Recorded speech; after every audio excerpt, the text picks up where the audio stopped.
Salmos capítulo 42, versículo 1. O tema dessa manhã é: onde está o teu Deus? Talvez, eu tenho certeza que sim, alguém perguntou para você assim, no meio da luta, no meio da dificuldade, alguém perguntou para você: mas cadê o teu Deus? Você não é crente? Eu nunca vi crente passar por tanta luta desse jeito. Porque na visão de muitas pessoas, isso da Bíblia e de hoje, na geração de hoje, o povo acha que ter um único Deus ou aceitar Jesus como Salvador, ser cristão, os problemas se acabaram. Os problemas não se acabou. A diferença é que nós temos um Deus muito forte, grande, que Ele nos traz refrigério e nos dá força para nós vencermos cada luta. E Salmos capítulo 42 diz assim, versículo 1: como a corça, bem, se você puder entrar no Google aí, pôr corça, animal, corça é um animal, fosse no dia de hoje, aquele animal que parece com Bambi, sabe? Só para você ter uma noção.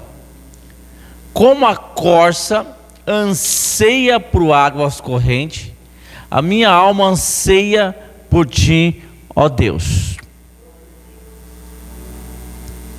O animal que tem sede, sabe que animal que demora às vezes dias para chegar até a água, o ribeiro? Você já sentiu sede uma vez e não tem água? Ou você sentiu sede uma vez onde tem água, mas é uma água portável, né? E o pior que às vezes você tem uma sede na hora que não pode tomar água ou não tem água em volta. Talvez já aconteceu com você, como já aconteceu comigo muitas vezes, né? Aqui é a nossa região, aqui é a água da rua, aqui é água boa, né? Mas tirando essa região aqui, todas as águas tem que comprar. E eu compro água desde 2007, porque a cidade que eu pastorei, as águas não são saudáveis para tomar, então eu tenho que comprar água. E eu, graças a Deus, agora depois de voltar para Ribeirão Preto, eu tomo água da torneira. Eu falei, meu Deus, nunca vi isso, faz tempo que não vejo isso, né? Aqui a água da torneira, eu falei, olha como Deus é bom. Mas tirando a região aqui, as águas tem que comprar de galão. Mas quantas vezes na minha vida eu andava na rua com muita sede e torcendo para alguém, para alguma mulher lavar a calçada, e você, ó, se tiver alguém lavando a calçada, eu vou pegar emprestado o bico da mangueira e tomar água. Já pensou assim? Já teve isso também, não? Todo mundo na infância já fez isso. Estou com sede. O animal é aqui, ó, é o Bambi de hoje, só que não é. Esse animal, e ele vai atrás da água no corrente, porque ele fica dias e dias sem água. Então ele tem sede de água, como você tem sede de água. Então vou repetir aqui: como a corça anseia por águas correntes, a minha alma anseia por ti, ó Deus. A minha alma tem sede de Deus, o Deus vivo. Quando irei e me apresentarei diante da face de Deus? As minhas lágrimas têm sido o meu alimento de dia e de noite, enquanto me dizem continuamente: e o seu Deus onde está?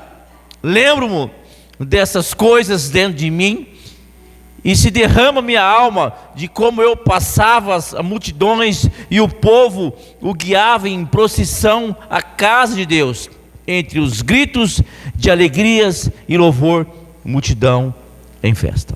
Vamos lá. Quem escreveu esse salmo aqui não foi Davi, também não foi Moisés, que Moisés escreveu salmos. Quem escreveu esse salmo aqui foi os filhos de Corá. Quem foi Corá? Corá era um levita da tribo de Levi, era parentesco de Arão e de Moisés.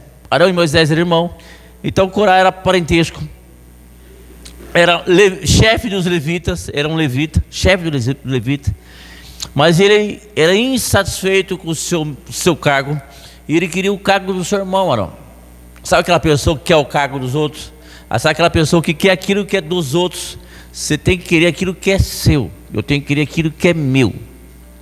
E aí sempre tem um ou outro que também está insatisfeito. Meu irmão, o que você acha a pessoa insatisfeita? E aí o que aconteceu? São duas pessoas insatisfeitas? Não, são 3 pessoas insatisfeitas. Não, são 250 pessoas insatisfeitas, com Arão e com Moisés. E Números capítulo 16 fala sobre isso. O que Deus fez?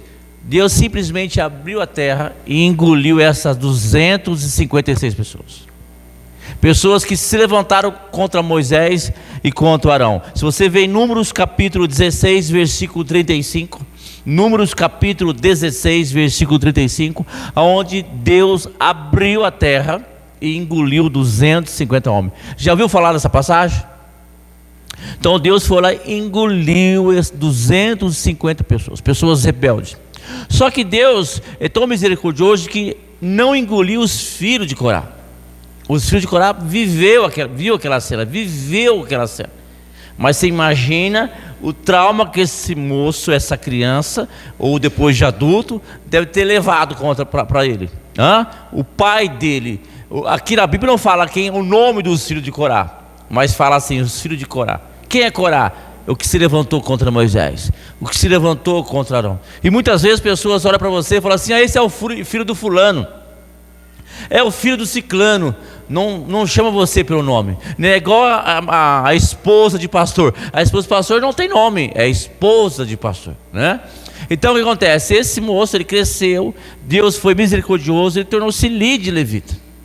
Mas teve um momento da vida que ele não estava próximo de Jerusalém, ele não estava em Jerusalém, ou o templo não estava pronto, era depois do exílio babilônico. Nós não sabemos o que aconteceu aqui exatamente. Ou ele estava bem longe de Jerusalém, que é bem provável isso, ou o templo não estava pronto. Você lembra que 70 anos babilônico, o templo destruiu todo o templo, depois eles voltaram, e aí teve que reconstruir.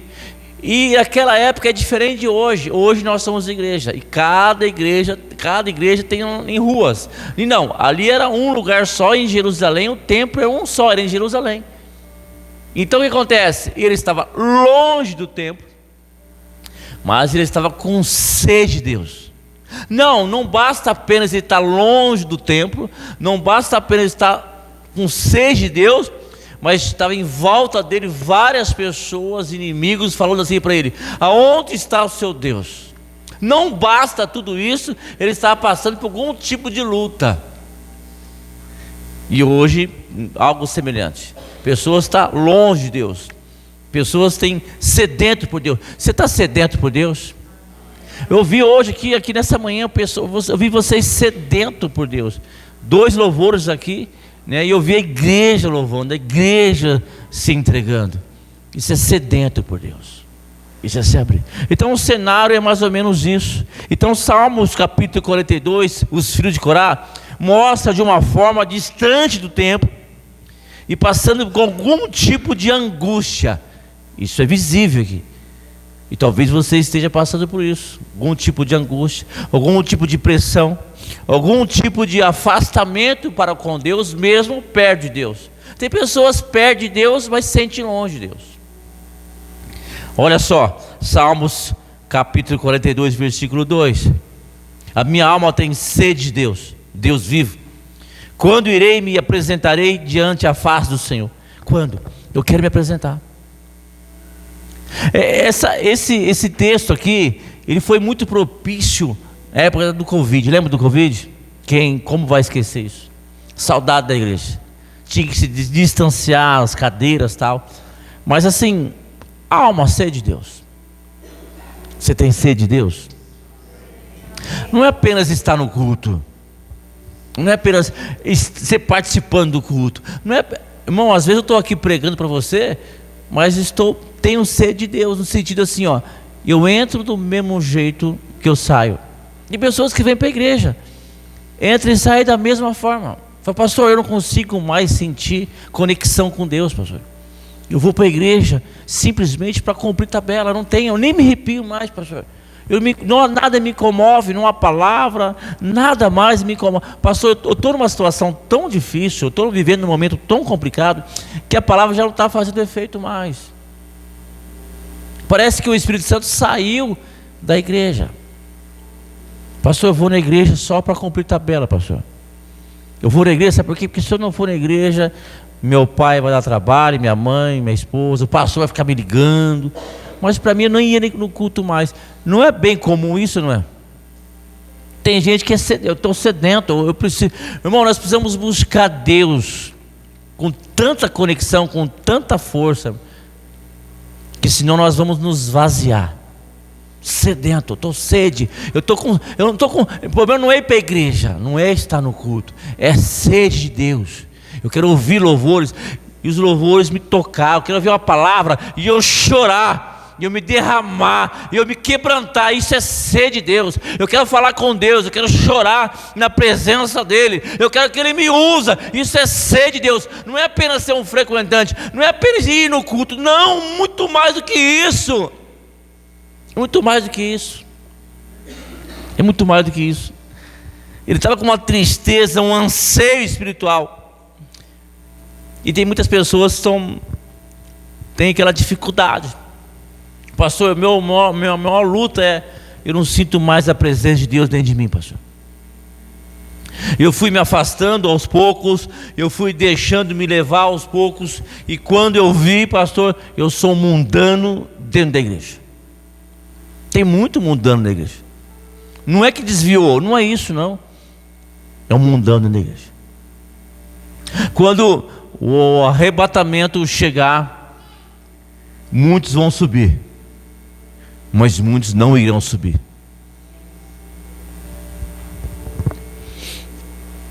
Às vezes sentimos afastado. Entra culto, sai culto e nada. O salmista, ele expressa a sua luta entre o desespero e fé. A sua luta, ele envolve desespero e se envolve fé. E não é assim conosco no dia a dia. Todo dia nós entramos em pânico, entramos em desespero, mas temos que colocar em prática a nossa fé todos os dias. Você tem que colocar em prática todos os dias a tua fé, porque todo dia bate o pânico, porque todo dia tem o transtorno, todo dia tem as lutas, todo dia tem a pressão e a opressão. E aí Salmos capítulo 42, versículo 3.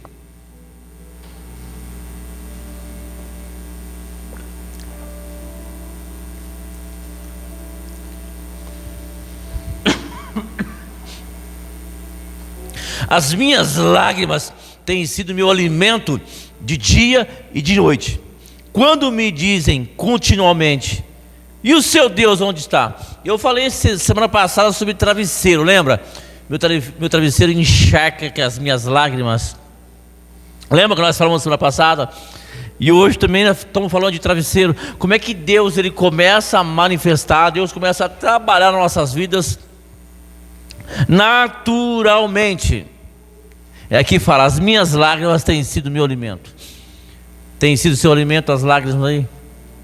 Talvez você não tenha força mais de tanto chorar. Pastor, eu não tenho força mais, pastor. Eu choro demais. Minhas lágrimas,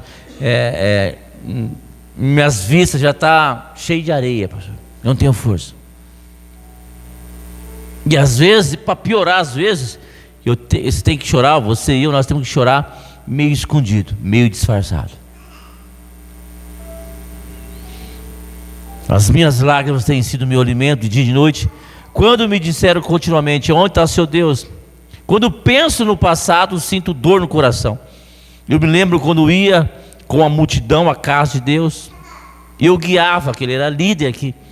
Eu guiava o povo e todos caminhamos junto, felizes, cantando louvores a Deus. O salmista expressa a sua dor através das suas lágrimas. Ele chora em desespero e as pessoas perguntam, aonde está o seu Deus? Às vezes há lutas, às vezes você está chorando, às vezes a circunstância ela está te dominando, você está chorando, talvez você não tenha força mais para levantar, e aí as pessoas veem de levantar você, te derrubam mais ainda. Não é assim? O dia de hoje não é desse jeito.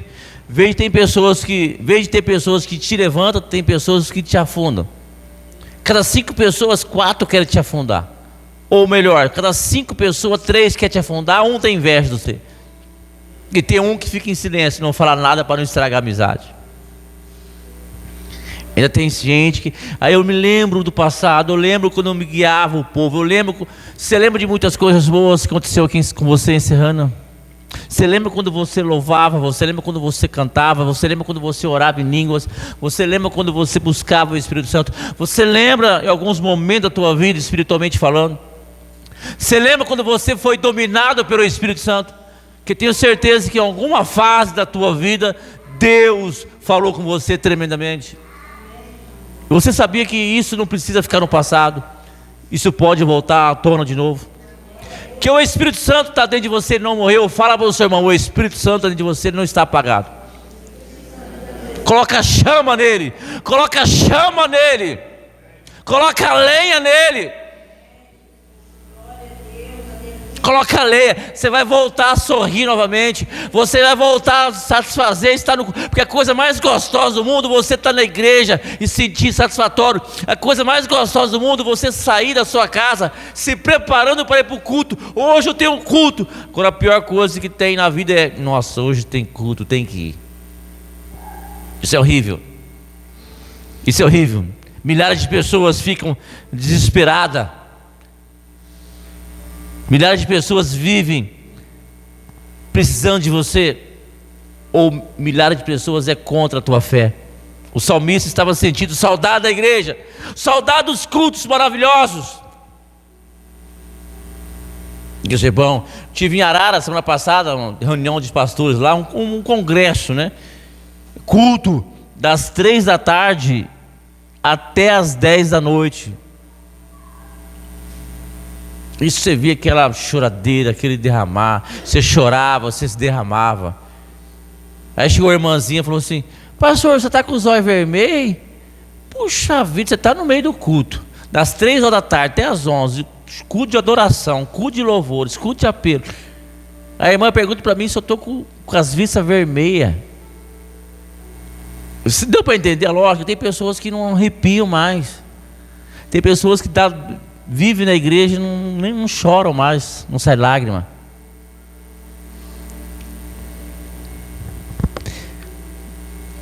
Muitas pessoas se sentem abaladas, à distância, e foi dominado pela circunstância. O salmista tem sede de Deus, mas não tem força para se manter em pé.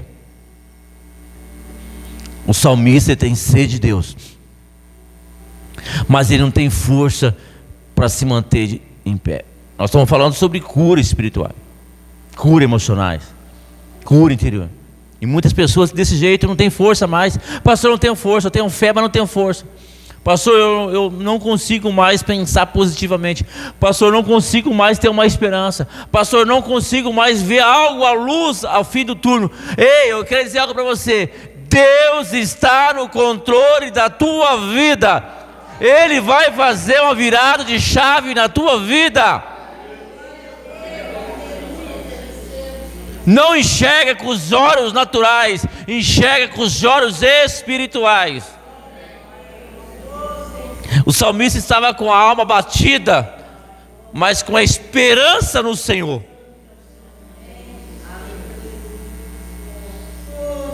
Eu estou com a alma batida, mas também estou cheio de esperança no Senhor. Os Salmos, capítulo 42, versículo 5. Por que você está abatida, minha alma? Ele faz uma pergunta para ele mesmo. Você já perguntou para você mesmo? Você já se olhou no espelho e já conversou com o espelho ou não? Sim ou não?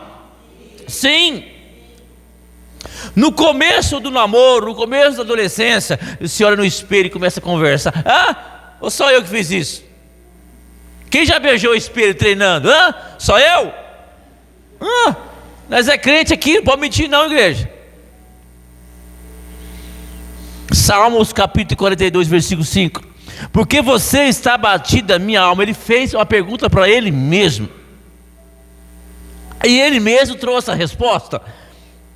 Espere em Deus, pois ainda louvarei, e Ele é meu auxílio, Deus meu.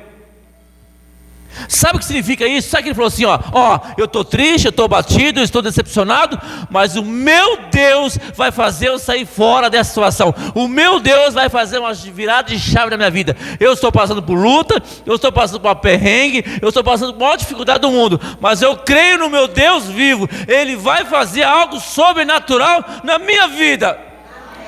Ele está falando isso. Ele falou assim, hoje eu estou vivendo uma situação precária, hoje estou vivendo uma situação que os meus inimigos amam, mas o meu Deus vai fazer calar esse povo. Eu confio. Ele mesmo fez uma pergunta para ele e ele mesmo trouxe uma resposta. É uma luta interna, luta interior, luta interna. Sabe que assim tem, lá de cá tem um anjinho, lá de cá tem um demôniozinho, não é isso? Não é assim, não é? Faz isso, não faz isso. Não, você não presta. Não, você presta. Não, desvia. Não, não é assim ou não é assim? Ou é só comigo isso? A alma abatida tem sede de Deus, mas não tem força para beber. Porque você está abatida, minha alma. Então toda alma abatida tem sede de Deus, mas não tem força para beber. Ele nada o alimenta mais. Pode colocar o maior louvor do mundo, não arrepia mais. Ele não tem força. Tem sede, mas não tem força. A alma abatida se alimenta de lágrimas, mas não consegue sorrir. Não consegue sorrir. O alimento é a lágrima, mas não consegue sorrir. Você não consegue enxergar pessoas alegres. A alma abatida não consegue louvar, pois está com o coração cheio de tristeza, lamento, queixa, prisão do passado, rancor, ódio, inveja. A alma abatida não consegue louvar, porque está machucado, está ferido. A prisão do passado não deixa a pessoa avançar para o futuro. A inveja, ódio, não concorda com a situação. A alma batida não consegue ver o fim do sofrimento. Não consegue ver o fim. Já entregou a toalha. O salmista entendeu que estava fraco e que precisava de ajuda do Senhor. É o Senhor, meu irmão. É Ele que te sustenta, que te levanta, que te dá força, que te segura pelas mãos. Eu gosto muito de Isaías capítulo 41, versículo 10. Ele te levanta, Ele te sustenta, Ele te pega pela mão.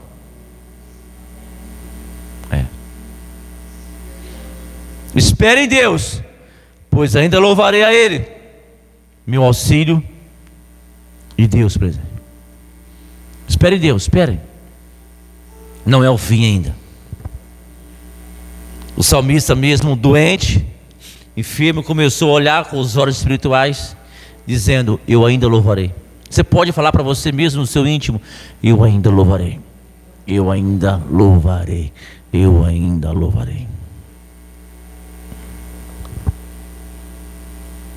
O salmista estava vivendo em sua volta o inferno, mas não se entregou.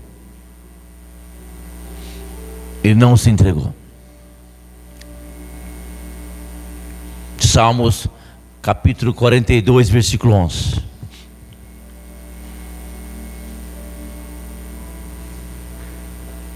Como está em sua volta? O salmista estava vivendo o inferno. Essa é a grande verdade. Mas não se entregou. Eu não vou me entregar. Eu não vou entregar meu casamento para o inimigo. Eu não vou entregar meus filhos para o inimigo. Eu não vou entregar minha vida profissional. Eu não vou entregar minha vida espiritual para o inimigo. Eu sei que muitos estão aqui. Eu sei que o inimigo, ele ruge como leão. Ele está em volta, esperando uma oportunidade para me devorar.